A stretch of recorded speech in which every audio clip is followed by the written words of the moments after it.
Ish deputeti i Partisë Demokratike Dashnur Sula zbulon sipas tij prapaskenat e një refuzimi për takim që kreu i SPAK-ut Altin Dumani i ka bërë shefit të qeverisë Edi Rama pas kërkesës së këtij të fundit. Teksa i përgjigjej akuzave të sekretarit përgjithshëm të Partisë së Lirisë Tedi Blushi ndaj kreut prokurorisë së posaçme, ai tha se kryeministri Rama nuk e do Dumani në kryet prokurorisë së posaçme.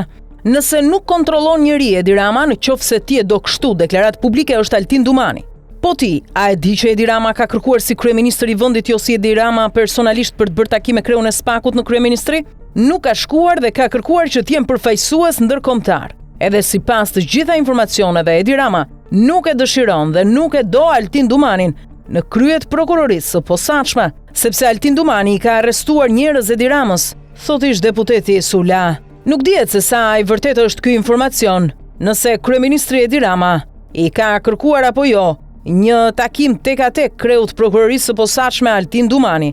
Megjithatë, lajmi i mirë është se ky i fundit ka refuzuar, gjithnjë sipas këtyre informacioneve të pakonfirmuara. Kujtojmë se tashmë SPAK është në garë me 4 kandidat për pozicionin e kreut të këtij institucioni të rëndësishëm, pasi kryetarit aktual Altin Dumani në dhjetor të këtij viti i përfundon mandati 3 vjeçar.